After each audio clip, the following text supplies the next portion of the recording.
Meu nome é Laís, tenho 32 anos e tudo o que vou contar aqui começou numa quarta-feira qualquer.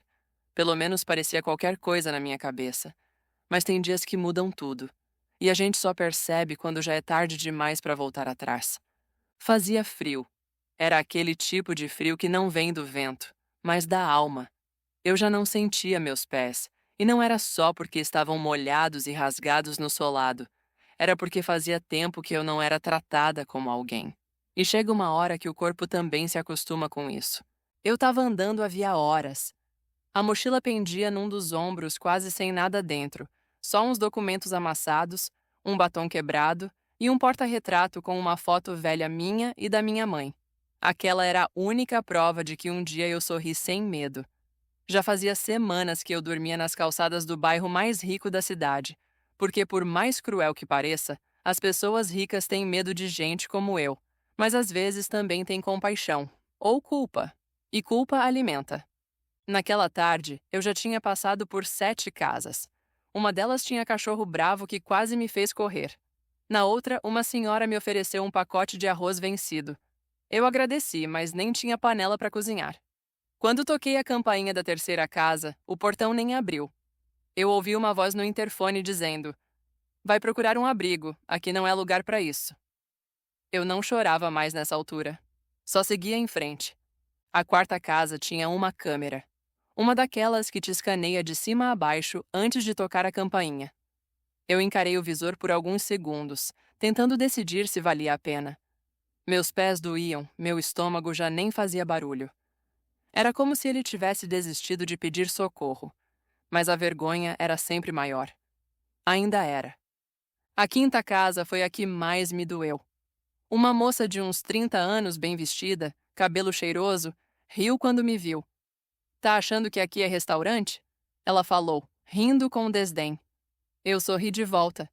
Sabe aquele sorriso que a gente aprende para não parecer perigosa? Pois é, eu tinha decorado ele. Agradeci, dei meia volta e fui embora sem discutir. A cesta me fez esperar 20 minutos no portão. No fim, um homem saiu, jogou uma sacola no chão com 2 pães embolorados e disse: "É o que tem." Eu peguei e agradeci de novo, mas nem consegui comer. E foi aí que eu vi a Casa Preta. Portão alto, tudo de vidro fosco, cercas vivas impecáveis. Um carro importado parado na frente. Eu pensei: não, aqui não. Aqui vão me enxotar antes mesmo de eu pisar no interfone. Mas tinha alguma coisa ali. Não sei explicar. Era como se aquela casa puxasse meu olhar. Como se eu conhecesse. Mas ignorei. Continuei andando. Dei mais 3 passos.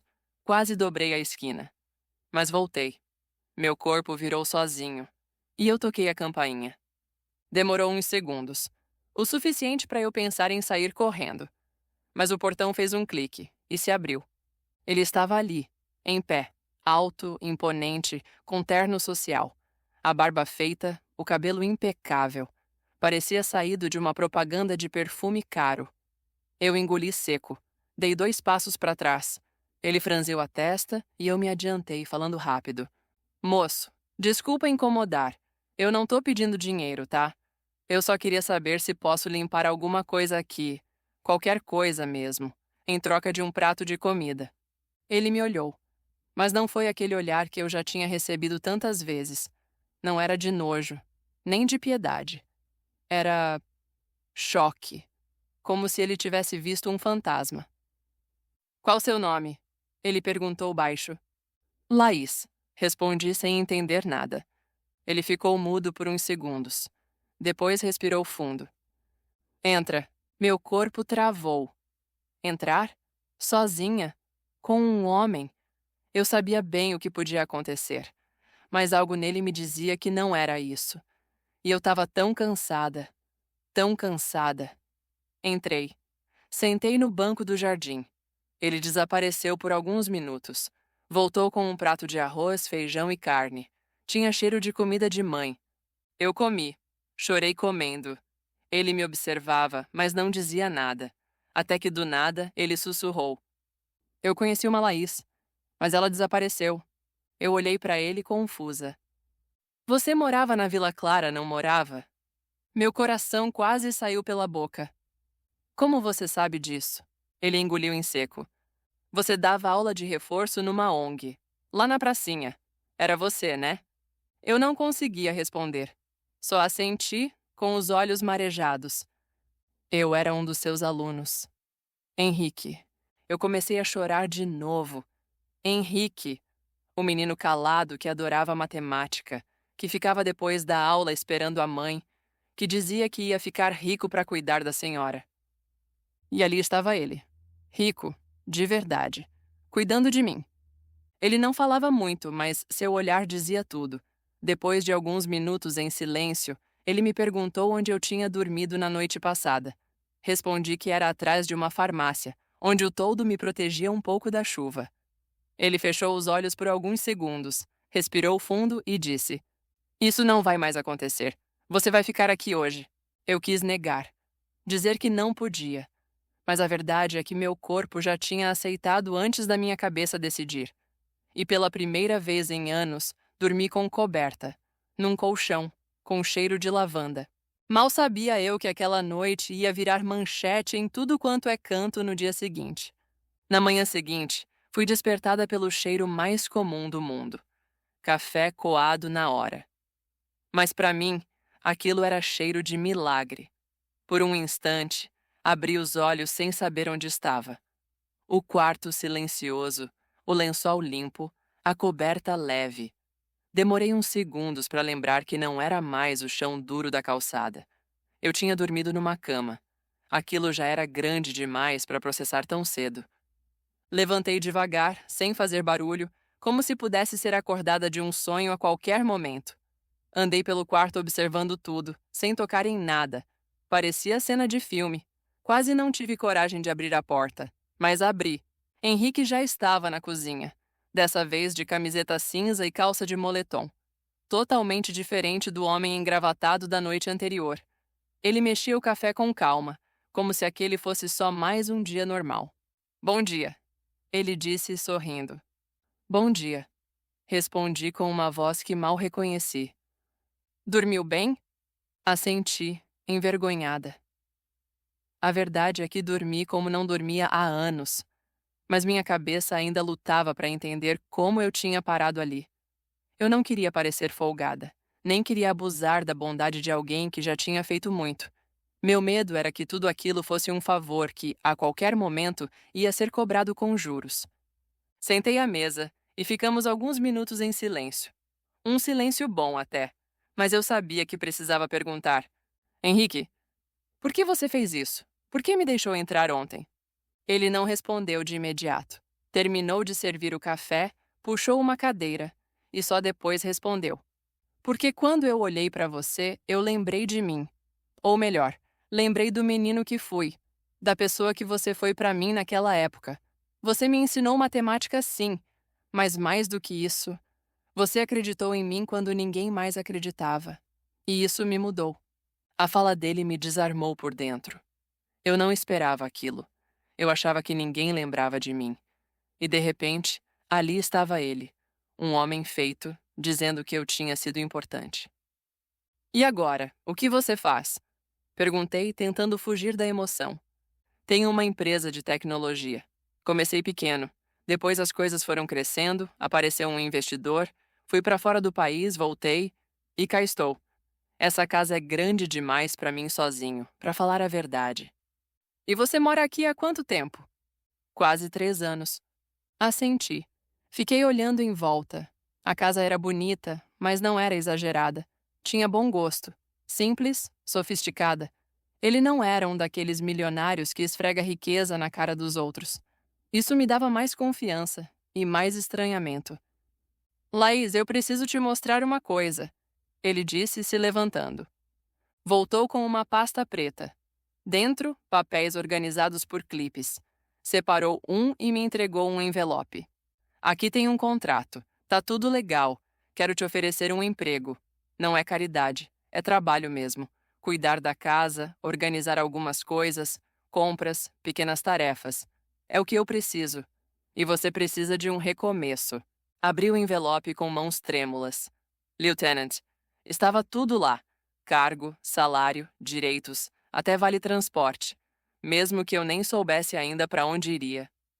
Henrique, eu não sei o que dizer. Você não precisa dizer nada agora, só pensa. Mas quero que saiba que aqui tem um espaço para você. Não por pena, mas por respeito. Aquela última frase me fez chorar. Eu nem sabia mais como era ser tratada com respeito. Posso mesmo pensar? Deve, e fica tranquila. O quarto é seu por enquanto. Passei a tarde inteira andando pelo jardim.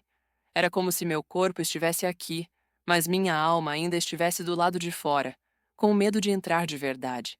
Vi flores que não sabia o nome. Sentei num banco de madeira e fechei os olhos.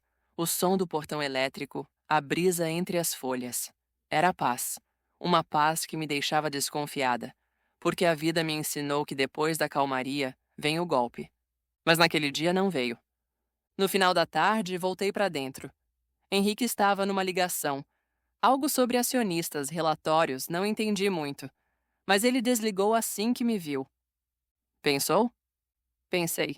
E? E aceito. Mas só até eu conseguir me reorganizar. Eu ainda quero ter a minha vida de volta. Henrique sorriu satisfeito. Aquele sorriso que não cobra, só acolhe. E é por isso que eu confio em você. Fui pro quarto e guardei o contrato dentro do meu porta-retrato. Aquele com a foto da minha mãe. Eu queria que ela visse aquilo. Só que o mundo é pequeno, pequeno e barulhento. No fim daquela noite, uma imagem começou a circular num grupo de WhatsApp dos ex-alunos da ONG onde eu dava aula. Era a imagem da câmera de segurança da casa de Henrique.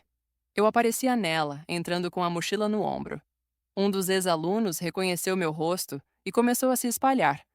E eu nem imaginava o que viria depois. Acordar no dia seguinte não foi como nos filmes em que a personagem abre os olhos sorrindo, com a luz do sol atravessando cortinas brancas e uma sensação de renovação. Acordar para mim sempre foi um susto.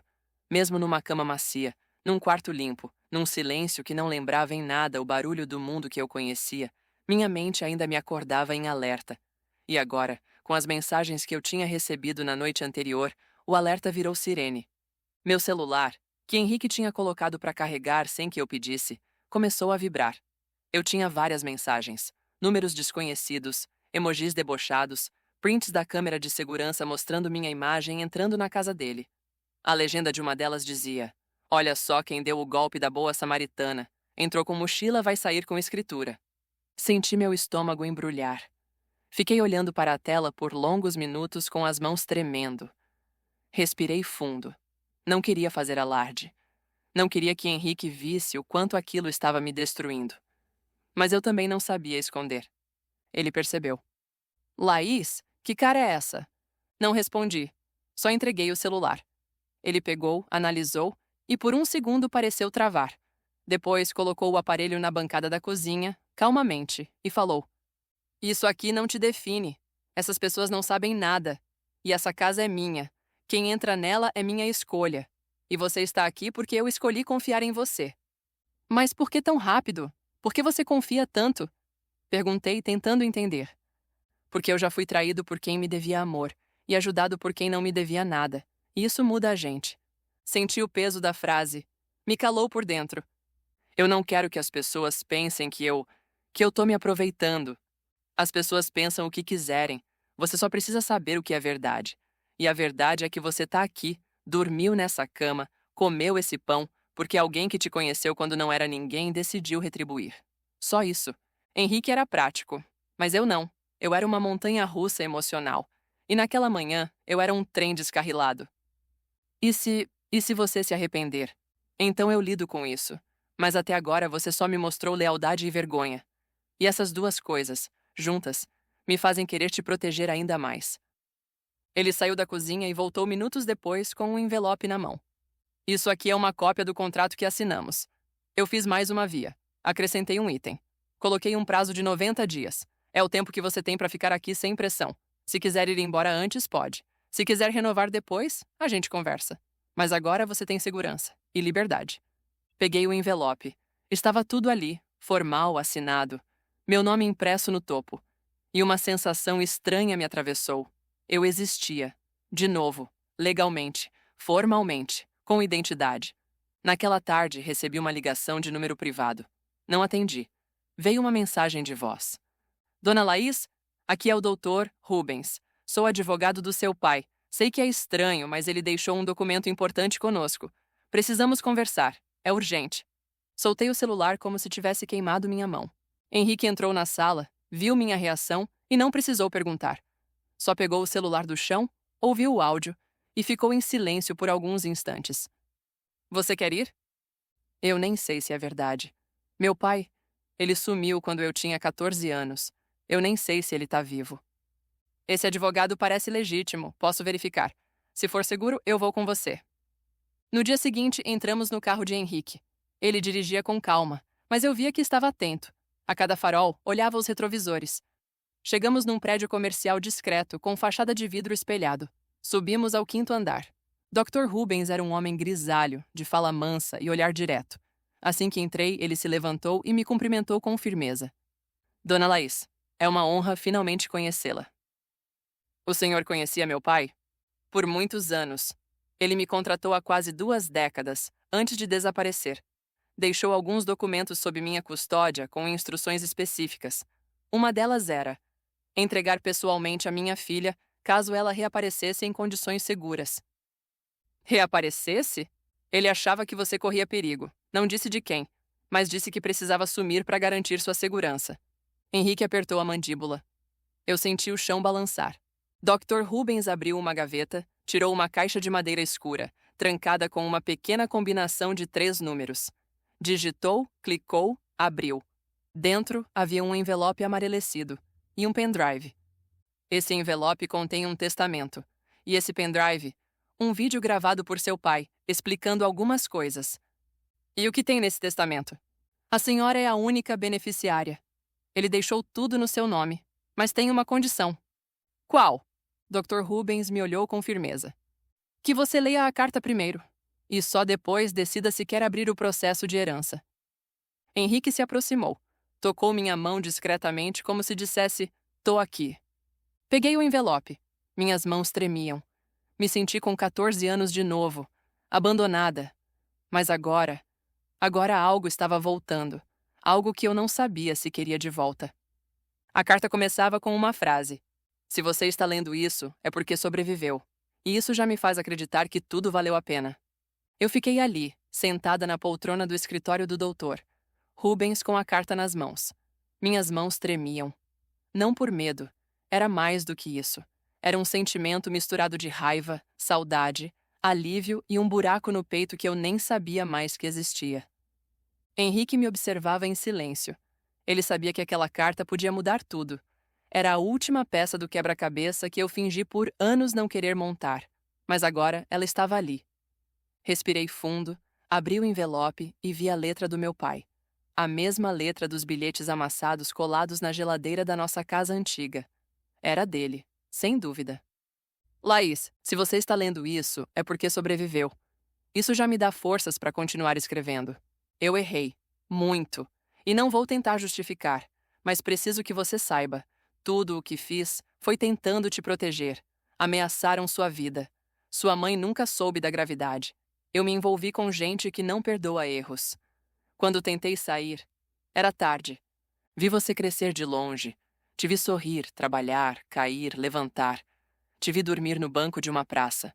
Eu queria atravessar a rua e te abraçar, mas não podia. Tudo o que eu tinha de valor está agora em seu nome. Mas junto com isso vem uma história suja. Se aceitar, eles vão saber. Eles sempre souberam. Antes de decidir, assista ao vídeo. Está no pendrive. Se você me odiar depois disso, tudo bem. Mas, filha, eu nunca deixei de te amar. Minhas mãos escorregaram e a carta caiu no colo. O silêncio no escritório pesava mais que qualquer palavra. Henrique se levantou e foi até a pasta preta onde estava o pendrive. Conectou no notebook, colocou o fone ao meu lado e apenas disse: Assiste, eu tô aqui. Apertei o play. A imagem era trêmula, granulada, gravada em um lugar escuro. Meu pai estava diferente, mais velho, cansado. Mas os olhos eram os mesmos. Laís, ele começou. Eu não tenho muito tempo, então vou direto ao ponto. Nos 40 minutos seguintes, meu mundo virou do avesso. Meu pai confessava crimes. Falava nomes, lugares, esquemas. Ele havia sido contador de uma organização que lavava dinheiro através de empresas de fachada. Quando descobriu que queriam usar sua filha como garantia, tentou sair. E foi aí que começou o inferno. Mandaram fotos suas indo para a escola, depois disseram que iam sumir com você. Eu não tinha saída. Então fiz parecer que fugi por covardia, mas era fuga para te salvar. Ele chorava no vídeo, de soluçar. Eu vi você em cada fase, trabalhando em feira, dividindo marmita com desconhecidos. E eu, só observando de longe, porque se eu me aproximasse, você morria. Então ele contou que havia deixado um apartamento em meu nome e que existia uma conta acessível apenas se eu entregasse um código ao advogado. Mas tinha um aviso. Se você tocar nesse dinheiro, eles vão saber. Você entra no radar de novo. E aí, tudo pode voltar. Pausei o vídeo ali. Estava sem ar. Henrique se aproximou e tirou os fones com cuidado. Isso muda tudo, Laís. Ele estava tentando me proteger o tempo todo. E eu passei a vida achando que fui abandonada. Você não foi. Você foi escondida do mundo. Como se esconde algo precioso. Mas e agora? O que eu faço? Henrique olhou nos meus olhos, sério. Você quer justiça ou paz? Não sei. Só sei que quero respostas. Ele pegou o notebook, desligou o vídeo e me olhou com uma firmeza nova. Eu consigo rastrear os nomes que ele mencionou. Posso ir atrás, descobrir se eles ainda estão ativos, se ainda representam perigo. E se estiverem? A gente se antecipa. A gente? Eu não te deixo sozinha nessa. Respirei fundo. Queria acreditar nisso, queria muito. Mas uma parte de mim ainda não conseguia confiar plenamente em ninguém. Naquela noite, deitei ao lado de Henrique, mas dormi olhando para o teto. Cada palavra do vídeo rodava na minha cabeça. Eu via a cena dele chorando, a culpa nos olhos e a dor, tanta dor. Sonhei com ele. Estávamos em nossa casa antiga. Eu brincava no quintal e ele aparecia com uma bola de futebol. Eu corria até ele, mas ele sumia antes de eu alcançá-lo. Acordei com o coração apertado. E uma decisão. No dia seguinte, fui até o cartório com Henrique. Abri oficialmente o processo da herança. E no mesmo instante, meu telefone tocou. Número desconhecido. Atendi com o coração acelerado. Então você aceitou. A voz era de homem, fria, controlada. Quem tá falando? Agora que você se mostrou, Laís, espero que esteja pronta. Seu pai achava que podia fugir para sempre. Agora é sua vez de aprender. A ligação caiu. Fiquei paralisada. Henrique pegou o telefone da minha mão. Eles sabem. O que a gente faz? Agora, a gente contra-ataca. E foi naquele instante que entendi. Eu não estava mais fugindo. Eu estava entrando na guerra. Eu nunca soube o que era ter medo de verdade até aquele telefonema. Quando desliguei, minhas mãos estavam geladas. Sabe quando o corpo inteiro entende antes da mente? Era isso. Algo tinha mudado. Algo havia despertado. Não era mais uma suspeita, era um fato. Eles sabiam que eu existia e que eu tinha tocado no nome do meu pai. Henrique me puxou para perto e fechou a porta do cartório com força. O segurança deu um passo, curioso, mas Henrique lançou um olhar que o fez recuar. Eles estão mais perto do que a gente pensava. Ele sussurrou. Não vamos para casa, nem para o escritório. Celular desligado a partir de agora. Fomos direto para o carro. Ele me deu outro aparelho, novo, sem chip, e mandou eu ligar só no Wi-Fi. No caminho, ele dirigia rápido, mas calculado. As mãos firmes no volante, os olhos atentos a cada moto, a cada carro que parecia estar atrás por muito tempo. Henrique, o que está acontecendo? Quem era aquele cara? Ainda não sei exatamente quem fez a ligação, mas sei que foi um aviso. Eles querem que você saiba que estão olhando, e isso muda tudo. Eles vão me matar? Se quisessem, já teriam tentado. Isso foi uma ameaça, um jogo psicológico. E como a gente joga isso de volta? Ele sorriu de lado, tenso. A gente joga melhor. Chegamos numa casa afastada, num bairro que eu nunca tinha ouvido falar. Portão automático, câmeras, cerca elétrica. A irmã dele, Natália, nos recebeu com um olhar preocupado e braços abertos. A casa dela era segura, sim, mas nada nela me fazia sentir em casa. Era como um esconderijo, e eu não gostava dessa sensação. Henrique me levou até um quarto nos fundos. Tinha porta reforçada, janelas com vidro duplo e um botão de pânico escondido na cabeceira da cama. Você fica aqui por enquanto, vou organizar tudo. E você vai para onde? Atrás deles, mas agora com mais estratégia. Naquela noite não consegui dormir. O teto parecia se fechar sobre mim. O botão de pânico parecia me observar. Cada barulho da rua, cada farol que refletia na janela, tudo me fazia pensar que alguém estava vindo. De manhã, Henrique apareceu com uma pasta nas mãos. Dentro, um dossiê. Fotos, nomes, códigos, contas bancárias, movimentações estranhas, advogados, contadores, pessoas que tinham ligação com o nome do meu pai. E então, ele me mostrou uma imagem. Reconhece esse aqui? Meus olhos congelaram. Era o homem da pastelaria, o que me deu troco errado. O mesmo que eu tinha certeza de ter visto na porta do prédio do advogado. De terno. De novo, gentil demais. Ele trabalha para eles? A gente não tem certeza, mas ele aparece em lugares demais para ser coincidência. Ele me viu, ele falou comigo. Então precisamos correr. Henrique se sentou comigo por horas. Ligamos pontos, lembramos de situações, gente que apareceu na minha vida do nada, a mulher que insistiu para me ajudar quando meu pneu furou, o entregador que deixou um pacote errado na minha porta 3 vezes, o cara no ônibus que sempre descia no mesmo ponto que eu, mesmo quando eu mudava o horário. Eles estavam me cercando, observando, estudando seus passos. Então veio a parte mais difícil de ouvir. Você precisa sumir por um tempo. Como assim? Trocar de estado, talvez até de país, mudar nome, aparência, esperar até a poeira baixar. E você? Eu fico. Alguém precisa segurar o jogo aqui. Mas se eles vieram atrás de mim, vão continuar se você ficar exposta. Preciso te tirar da vista deles. E isso precisa ser agora. Meus olhos encheram de lágrimas.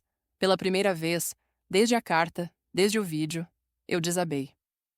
Eu só queria minha vida de volta, Henrique. Você vai ter, mas viva. E para isso, precisa se esconder primeiro. É guerra. E a gente não vence guerra sem estratégia. Naquela tarde, Natália me levou a um salão clandestino. Cortaram meu cabelo, pintaram, mudaram o formato das minhas sobrancelhas. Colocaram lente. Quando me olhei no espelho, não me reconheci. E isso era exatamente o que eles queriam. Henrique me deu documentos falsos, passagem comprada e um plano. Eu iria para o sul do país com um novo nome, uma nova história e a missão de não deixar rastros. Na estação, ele segurou minha mão com força. Eu vou te encontrar. Assim que for seguro.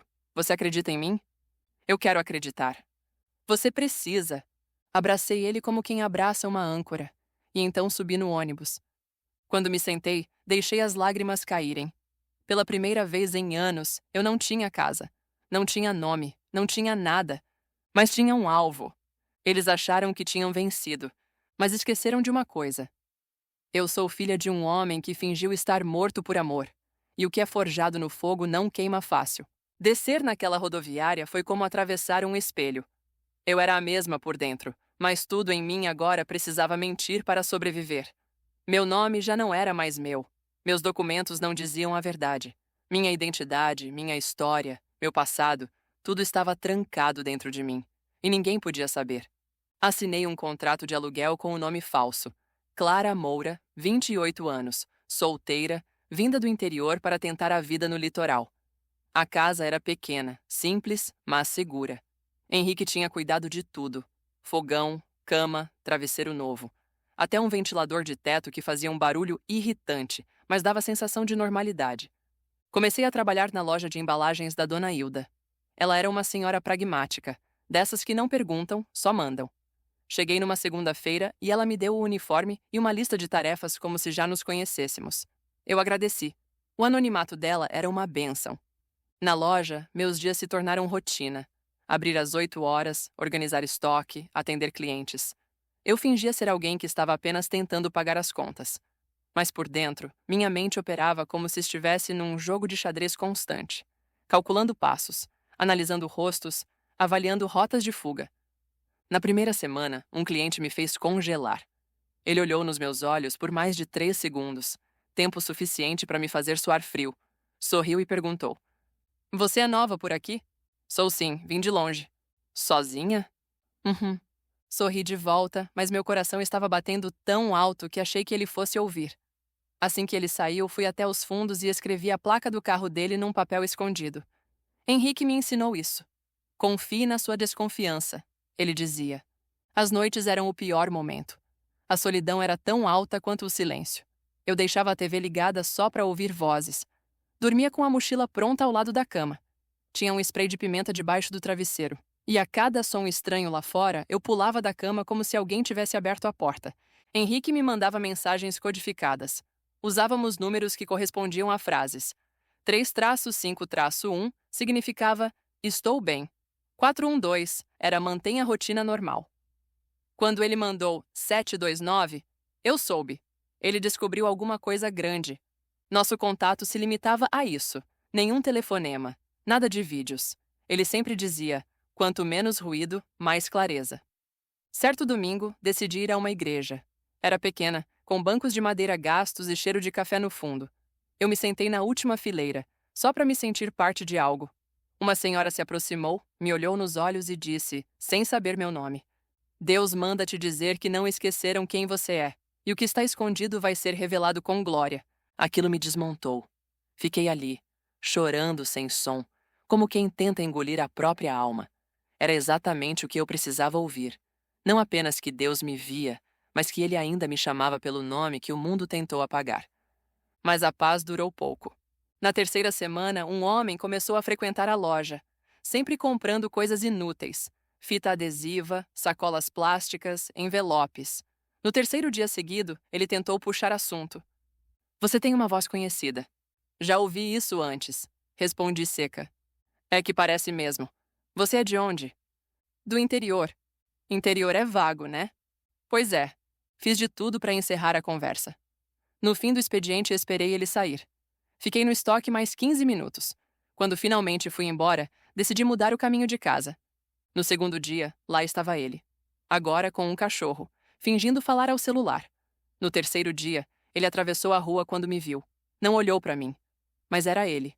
Corri. Tranquei a casa, apaguei as luzes, liguei o celular seguro e mandei o código vermelho. Henrique respondeu em segundos. Confirmei. É deles. Não volte para a loja. Pegue a mochila vermelha e vá para o ponto B. Eu tinha treinado esse plano. O ponto B era uma rodoviária na cidade vizinha. Peguei a mochila, joguei uma blusa por cima e saí pelos fundos. A cada esquina, eu olhava para trás. A cada passo, o medo me mordia mais fundo. No ônibus, sentei no fundo. Deixei o casaco cobrir meu rosto. Quando cheguei na nova cidade, Henrique já tinha pago outro aluguel, deixado outro chip de celular e colocado dinheiro em espécie escondido no congelador. E ali, sozinha de novo, com outro nome e outra vida, entendi de vez. Eu não estava apenas me escondendo. Eu era uma ameaça. Eles estavam gastando recursos, tempo e gente para me vigiar, me rastrear, tentar me apagar. Isso significava que o que eu tinha descoberto, ou que ainda descobriria, era grande demais. Naquela noite sonhei com meu pai. Ele me chamava de minha menina e dizia com os olhos cheios de verdade: Filha, eles acham que estão no controle, mas fui eu quem plantou as pistas, e você é a chave. Acordei tremendo, mas pela primeira vez não era de medo, era de propósito. Começar de novo já não me causava vertigem. Era como apertar o botão de reinício num jogo que eu dominava pela sobrevivência. Nova cidade, novo nome, nova versão de mim. Agora eu era Lívia Torres, 29 anos, separada, recém-chegada do interior, cuidando de uma tia idosa com Alzheimer. Essa história sempre funcionava. Justificava meu ar de cansaço e minha constante recusa em me envolver com qualquer um. O litoral me pareceu uma boa ideia. Lugar onde ninguém se conhece direito. Gente indo e vindo o tempo todo. Calor, umidade, roupas leves e anonimato. Eu precisava disso. Consegui um trabalho como auxiliar administrativa em uma clínica odontológica. Pequena, sem grandes movimentos.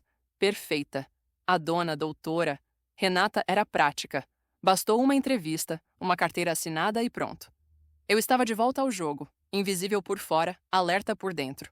A rotina era previsível. Chegar às 7h45, ligar os computadores, organizar as fichas dos pacientes, marcar retornos, sorrir. Eu me tornei boa nisso, sorrir com os olhos vazios. Aos poucos, fui decorando as vozes, os passos, as manias dos clientes regulares. Tudo ia bem, até ele aparecer. Daniel. Era o nome que ele usava, pelo menos. Camisa clara, blazer bege, sapato bem engraxado. Os cabelos grisalhos, cuidadosamente penteados, davam um ar de charme calculado. Na primeira visita, disse que queria marcar uma limpeza e avaliação. Falei que tínhamos horário só dali a uma semana. Ele aceitou. Até aí tudo normal. Mas no dia seguinte voltou. Deixei minha carteira aqui ontem, disse com um sorriso educado. Revirei a recepção. Nada. Tem certeza? Talvez tenha sido no Uber então. Mas já que estou aqui, tem um café? Não oferecemos, mas tem uma padaria na esquina. Ele riu, de novo. Tem sempre uma resposta pronta? Só faço meu trabalho. E faz bem. E saiu. Eu fiquei parada, olhando a porta fechar devagar, sentindo um incômodo estranho. Aquela conversa não fazia sentido. Por que voltar só para isso? 3 dias depois, vi ele na rua. Estava na calçada oposta, parado, como quem espera alguém. Mas não esperava ninguém. Me viu, fingiu surpresa e atravessou. Olá de novo. Coincidência? Talvez. Estou indo buscar exames. Mentira. Eu estava indo só caminhar para espairecer. Você parece sempre ocupada. Eu sou.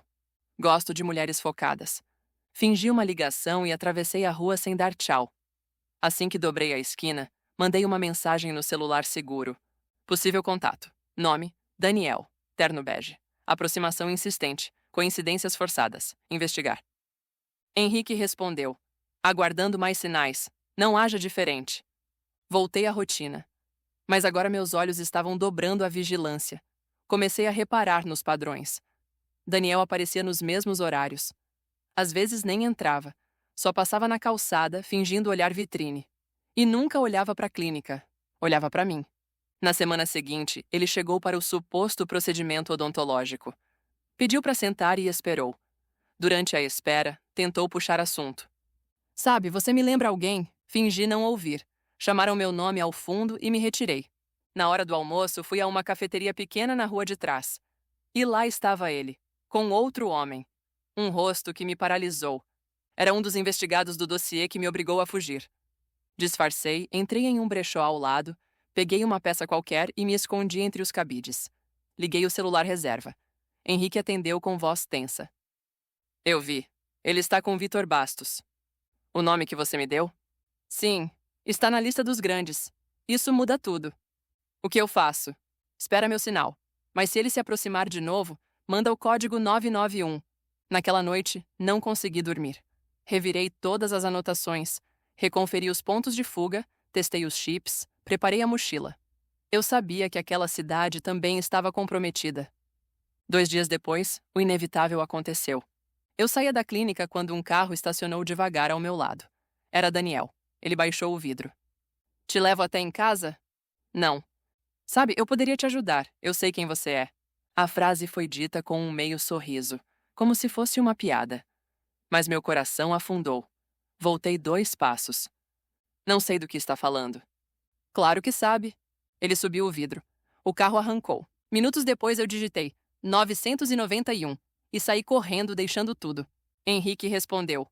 Plano C ativado. Ponto Delta em 48 horas. Desligue tudo agora. E foi isso. Ali no meio do litoral, cercada por gente tomando água de coco e correndo na orla, eu percebi o quanto o perigo podia estar disfarçado de simpatia. Eles estavam me cercando. A qualquer momento, o cerco se fecharia. Mas eu ainda estava um passo à frente. Fugi novamente. Peguei um ônibus às 2 horas da manhã, sentei na última poltrona, coloquei o capuz e desativei o celular. Henrique me deu coordenadas para o Ponto Delta, uma pousada antiga no interior de Minas, onde ninguém fazia perguntas e os donos eram de confiança. Cheguei lá com olheiras profundas e o coração batendo fora do ritmo. Fiz o check-in com um nome novo. Camila. Agora eu era Camila Dias, uma professora de biologia em licença para cuidar da saúde mental. Meus documentos estavam prontos. Identidade falsa, currículo, até e-mails profissionais trocados com escolas fictícias. Henrique não economizava nos detalhes. O lugar era isolado. Um casarão antigo reformado, com janelas de madeira, cheiro de café coado e silêncio demais. Nos primeiros dias, me escondi de tudo. Dormia 12 horas por noite, lia livros velhos da biblioteca da pousada e tomava banho demoradamente. Era como estar em um retiro forçado, só que sem paz. No 4º dia, algo estranho aconteceu. Estava no banho, lavando o cabelo, quando vi algo escorrer pelo ralo.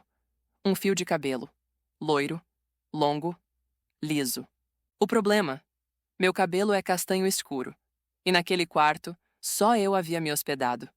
Parei. Meus dedos congelaram no shampoo. Olhei ao redor. O chuveiro, a cortina, o azulejo.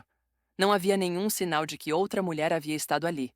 E a equipe da pousada jurava que o quarto ficava fechado entre hóspedes. Sequei o cabelo e fui direto ao quarto da dona da pousada, Dona Norma. Ela era simpática, mas reservada. Tinha uns 60 anos, usava vestidos florais e andava com um terço na mão. Dona Norma, posso perguntar uma coisa estranha? Pode sim, minha filha. A senhora lembra quem ficou no meu quarto antes de mim? Ela pensou. Franziu o senho. Acho que foi um rapaz. Um moço que dizia ser escritor. Tem certeza? Quer saber se era uma moça? Sim. Não, era um moço, sim. Ficou uns dias, bem quieto. Por quê? Nada não. Só curiosidade. Mas eu sabia que não era paranoia. Havia um fio de cabelo loiro no ralo. Alguém esteve lá.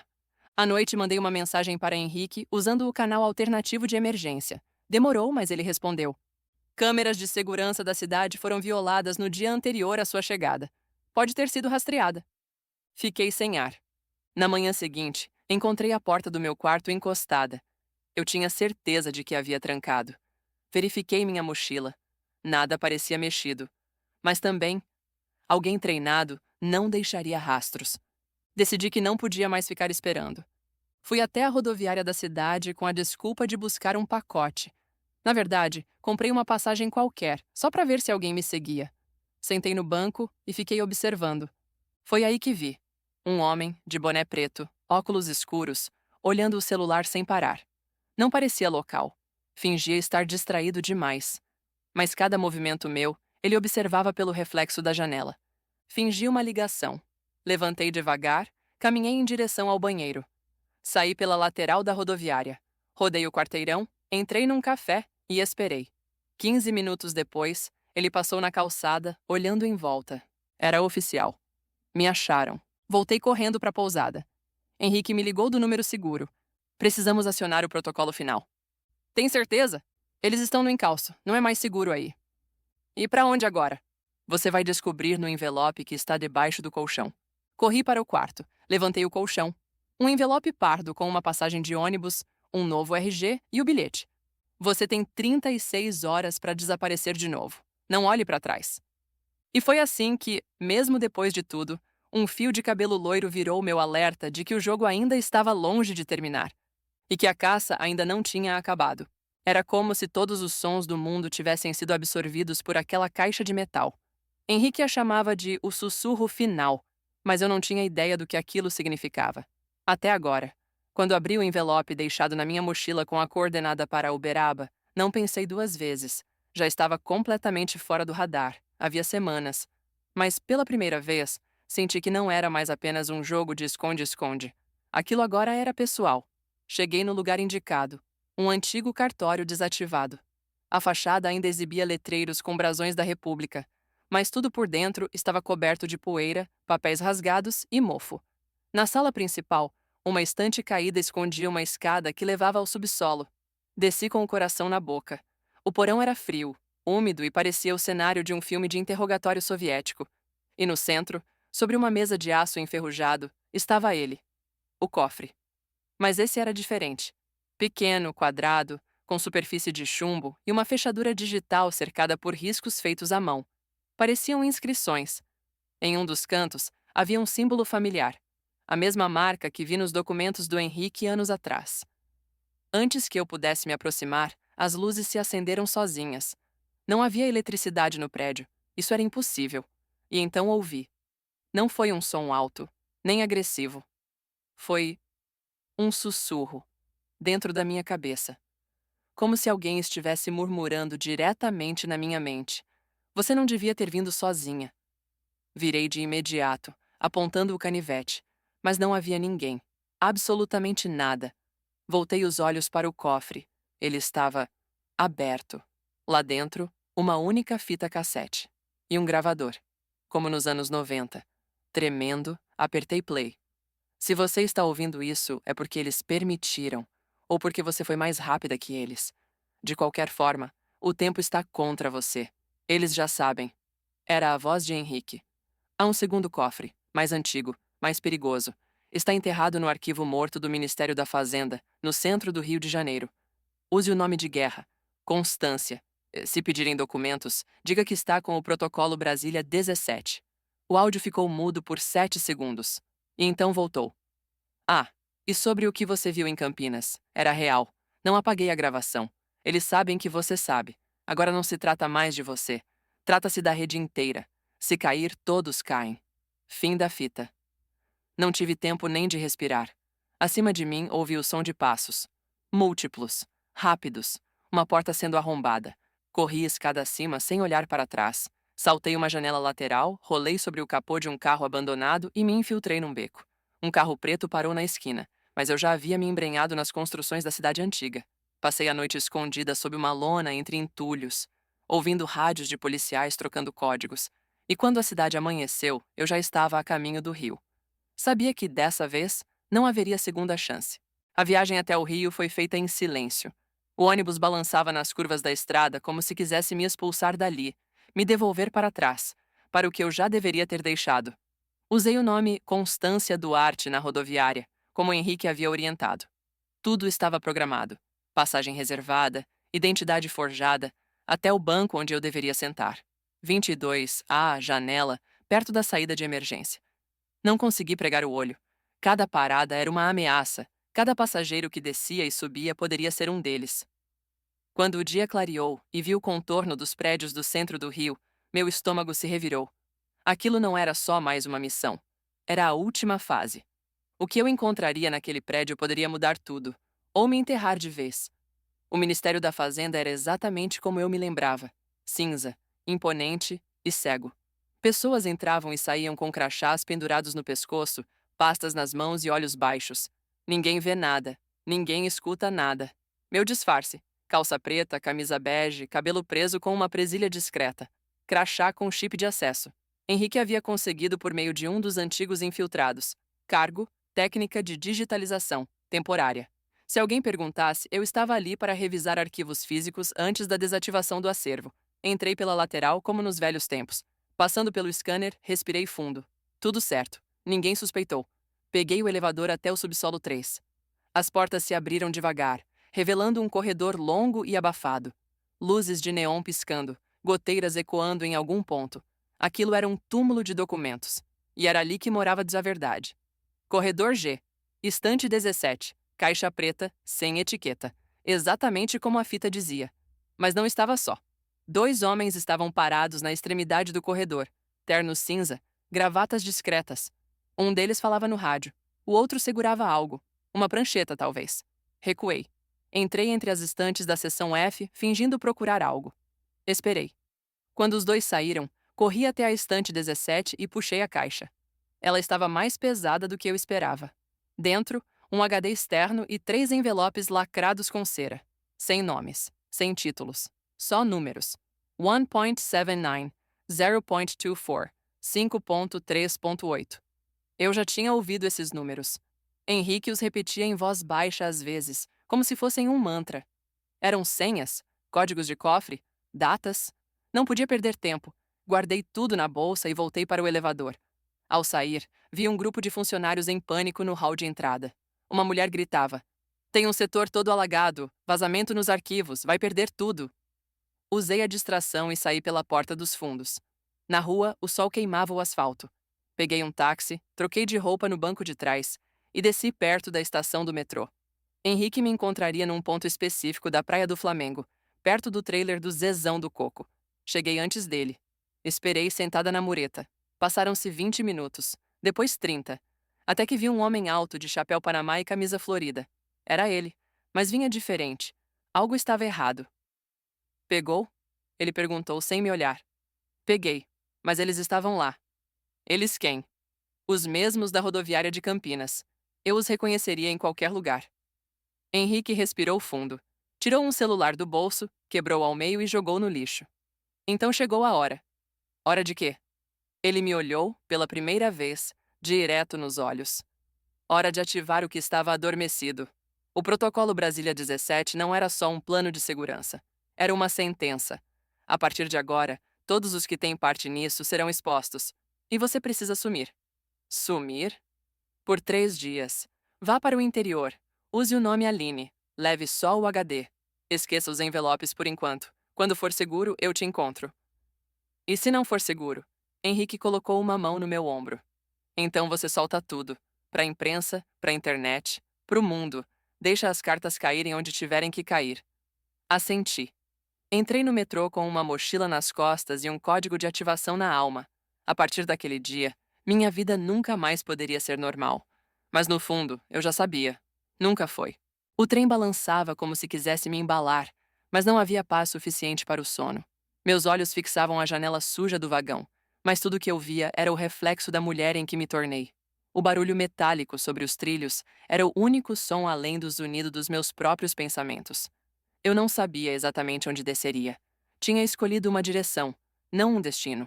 Mas algo em mim dizia que quanto mais longe, melhor. Peguei o celular e joguei no banco ao lado. Sem sinal. Sem rastros. Desci em uma cidade que parecia ter parado no tempo. Placas desbotadas, padaria com balcão de fórmica, um coreto na praça. Tudo me dava a sensação de ter voltado 20 anos no tempo. E pela primeira vez em dias, isso me confortou. Encontrei uma pensão simples, quase vazia. A dona, uma senhora chamada Dona Nilda, não fez perguntas. Me entregou a chave do quarto 6 e disse: "O banho é quente, mas demora. E se quiser café amanhã cedo, desce até às 7 horas." Agradeci. Subi, tranquei a porta. E desabei. Chorei até o travesseiro ficar encharcado. Chorei pelo medo, pela solidão, pelas verdades escancaradas, pelas portas que bati. Mas chorei principalmente porque ainda estava viva. E isso, depois de tudo, era um milagre.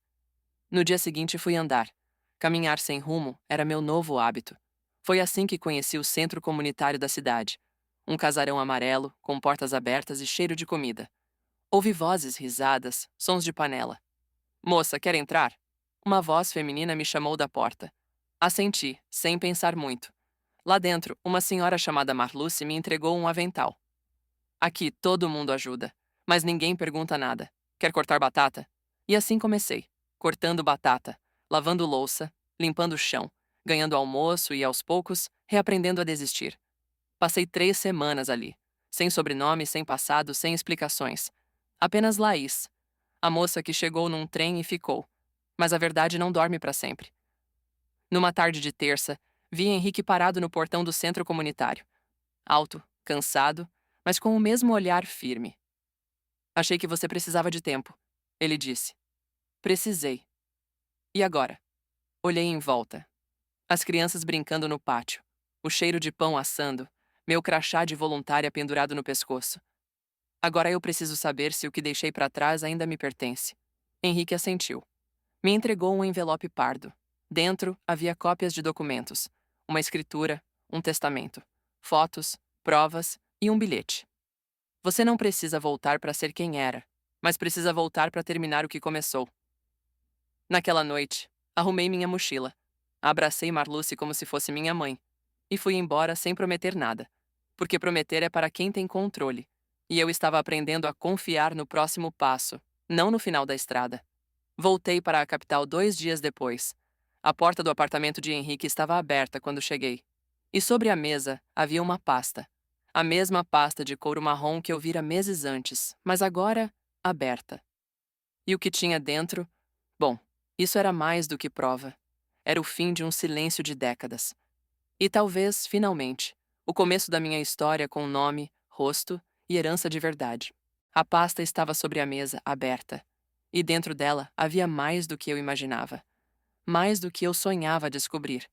E muito mais do que eu estava pronta para ler. Henrique sentou à minha frente e disse apenas: "A decisão é sua."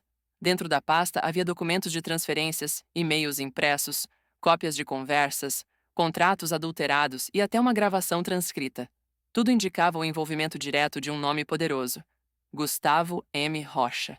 Empresário, político influente, o nome dele aparecia como beneficiário oculto de uma série de fraudes ligadas à empresa onde minha mãe trabalhava. Fraudes que ela descobriu e tentou denunciar. Foi isso que custou a vida dela. O testamento anexado era a última peça, de um homem chamado Álvaro Mendonça, o pai biológico de Gustavo, que reconhecia, em adendo escrito à mão, a existência de uma filha fora do casamento, Iracema, minha mãe.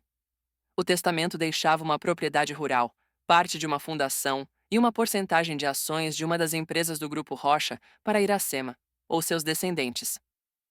Europa. Eu era essa descendente. Tudo começou a fazer sentido. A razão pela qual minha mãe foi afastada, o motivo das ameaças, o silêncio da família, a tentativa desesperada dela de me esconder. Não só de Gustavo, mas do mundo. Henrique me olhava com a dor de quem entende, de quem viu a podridão de perto e decidiu não compactuar. Eu conheci seu pai, ele disse. O homem que te criou. Ele era íntegro, ele te amava. E ele sabia. Sabia de tudo. Quase tudo. Mas ele também tinha medo. Medo de te colocar em risco. Fiquei em silêncio por alguns minutos, olhando tudo, tocando cada folha como quem toca uma ferida aberta. Eu queria gritar, queria chorar, queria fugir de novo. Mas mais do que tudo, eu queria justiça. O que acontece se eu tornar isso público? Perguntei. Henrique respirou fundo. Gustavo vai cair. E não vai cair sozinho. Vai levar gente com ele. Mas você vai estar no centro disso tudo. Sua vida nunca mais será a mesma. E se eu não fizer nada? Ele continua intocável. E sua mãe permanece apagada. A resposta estava em mim. A voz que me calaram precisava ser ouvida. Eu não era apenas herdeira de bens. Era herdeira de uma verdade. E a verdade, mesmo dolorosa, é libertadora. Decidi. 2 dias depois, entrei ao vivo em uma audiência pública transmitida pela internet. Henrique cuidou da parte jurídica. A imprensa estava conectada. Me apresentei com o nome completo, mostrei os documentos, li a carta da minha mãe e, por fim, disse: tentaram apagar nossa história, mas eu sou a prova de que ela existiu. E a verdade tem rosto, o meu. As consequências vieram rápidas. Manchetes, ameaças, processos, mas também vieram apoios, abraços, gente que se levantou. E quando a poeira baixou, eu estava em paz. Hoje moro numa cidade pequena, perto de onde tudo começou.